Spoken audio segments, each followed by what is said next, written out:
Hey everybody, welcome back to House Groups, college football playoff tomorrow. I might be the only one who cares, but that's all right. So big national championship game. But three things I want to start with. And number three is the biggie. But here's number one. Special welcome to anybody who's here for the first time. My name's Scott.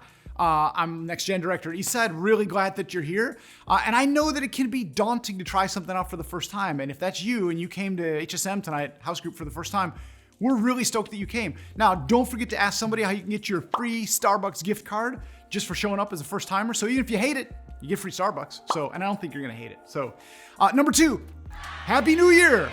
Now, I realize it's already 9 days old, but HSM hasn't been together in 2022. But speaking of the holidays, is anybody wearing any new Christmas gear? Maybe some kicks or maybe a hat or anything? I've got my new Mammoth Mountain hoodie on. Have I ever been skiing at Mammoth? Nope. But have I carved up the ski slopes like an ace on other mountains? Also nope. But I sure like this hoodie. Kind of a cool logo, isn't it? Number three, announcement, okay?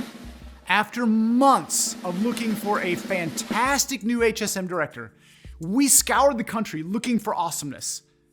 I'm gonna tell you this big news at the end of this video, so look forward to that. Now, we're launching into the series in January called I Was There.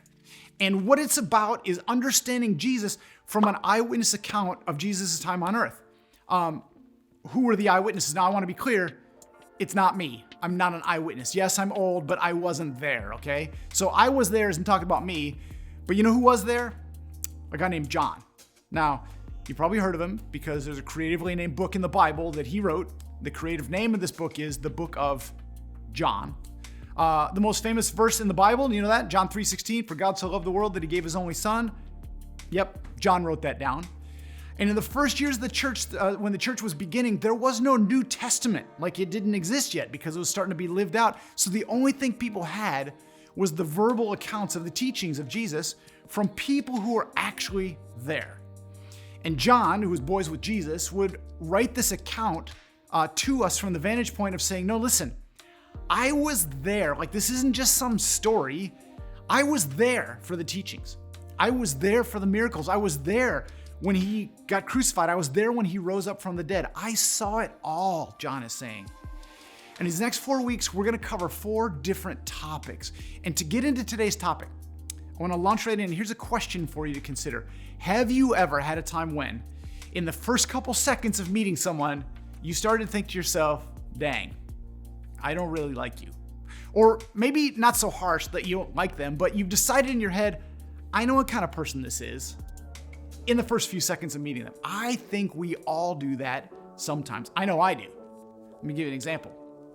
When I first got married, I had this buddy that I worked with. His name was Kenton.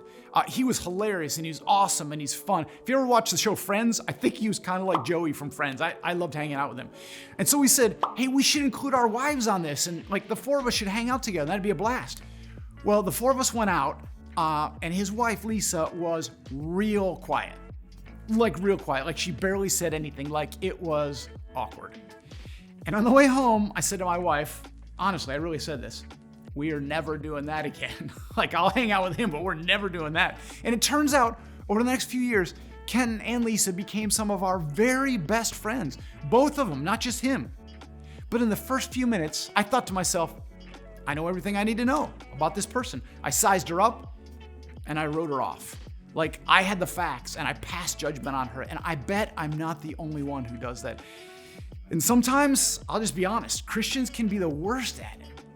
Now, why? Like, why is that? I'll just be straight. I've kind of tried to open up the icky, judgmental part of my heart, and I've come up with at least 2 reasons for me, and maybe you resonate with these. See if any of these kind of make sense to you. The first one is, I think sometimes we judge other people because we're jealous of them. Like, someone has something that we want. Now, maybe not physically, but they've got a talent or a skill or a relationship, or maybe they just look like they're having more fun than we are. Like, you look at someone and you go, oh, I want that. And so I judge them. Christians work hard not to sin. And sometimes Christians look at someone who's engaging in something sinful. And honestly, it looks fun. There's a pastor named Craig Rochelle who says, if you don't think that sin is fun, at least not at first, then you're probably doing it wrong. And it's a trap. It's a trap of sin. Like, it looks fun at first, but we can get judgy sometimes as Christians because we're jealous. We go, man, that looks fun, so I'm just gonna judge that person. But then second, I think we judge sometimes because we can be self-righteous. And it's not just arrogant, it's also ignorant, really. We compare ourselves to somebody else and we get judgy. At least I know that I do. And you know what that does? It elevates our own holiness, and it really dumbs down God's holiness because God's the only one who's 100% good. And you know, self-righteous people are very rarely self-aware people. So this talk about judginess and judging makes me think about a judge in a courtroom, you know, like who has a gavel. But I don't really have a gavel. I've just got this hammer. But here's why I'm saying this is because sometimes I can kid myself into thinking, I judge people. That's really no big deal. If I judge in my heart, they're never even gonna know it. But I don't think that's true. I think sometimes when we judge somebody, we leave a mark with them because they know we're judging them. Oh, that's disgusting. But even if they never know, I think it can leave a mark on us, and we can judge and we can slam down our gavel. Oh, I got that a couple times. And we can leave a mark on our own soul because we are judging, and that's not a helpful thing for you and me. A judgy person is not a healthy person. So you guys, I know that's a silly example, but I tell you that because what can we do to make sure that we're not squashing people with our judginess?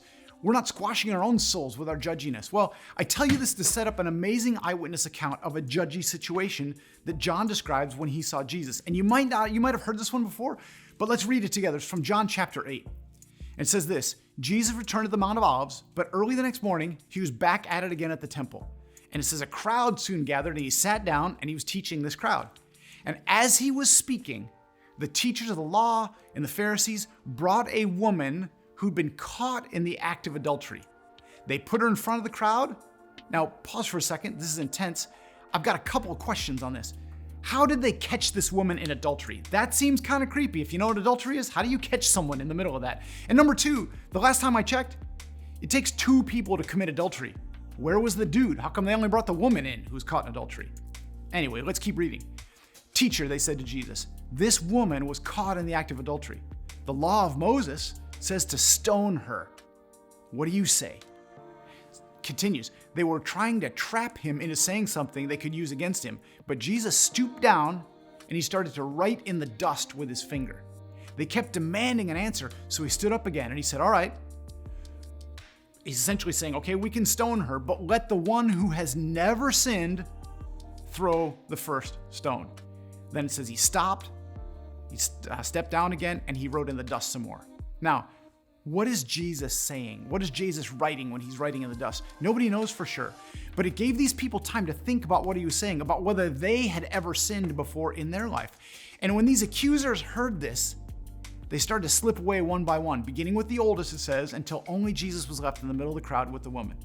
Then it says, Jesus stood up again and said to the woman, where are your accusers? Didn't even one of them condemn you? And she says, no, Lord. And Jesus says, neither do I. Go and sin no more. Did you catch that? Jesus says, I don't condemn you. Jesus says, I'm not here to judge you. Now, later on, John will write down this in later chapters. Jesus said, I didn't come to judge the world. I came to save the world. And remember, this is big. We say it all the time around HSM. But God's not here to get you and me to follow a bunch of rules to make him happy. Because he's already crazy about you. Whether you know that or not, he just is. But he knows the way of living that leads to true life. And he also knows what makes life best for everybody. You guys, I want to be the first one to admit, I'm a judger way more than I want to be. I'm still working on this one. But I'll go back to what I mentioned earlier. What might cause this judginess in me or in you? And I want to ask you to think about that. Is there any jealousy in you when it comes to judging somebody else? Like, I need to criticize someone so I can feel better about myself? Be honest, does that ever exist in you ever? Like when you think of someone that you tend to judge? It exists in me. I wish it didn't, but sometimes there's that jealousy. Or number two, is there any self-righteousness in you? Maybe there is something that you're really good at, or you've got a leg up on other people. But if you've got some pride or some arrogance, instead of judging somebody, wouldn't it be better if we could try to help the person that we're judging, or at least not condemn them? Judginess is never helpful. Now, In a few minutes, we're gonna have time to talk about this in our small groups. Talk about what it feels like to be judged by somebody. Nobody likes that. And also talking about whether there are times when we feel like we're the judger and maybe God has something to say to us about places that we're being judgy. Now remember, this isn't about following some random religious rules. This is about living in a way that leads to real life. So I hope those small group conversations go real well for you. Now, let me jump all the way back to the beginning, back to the big announcement that I mentioned when I started.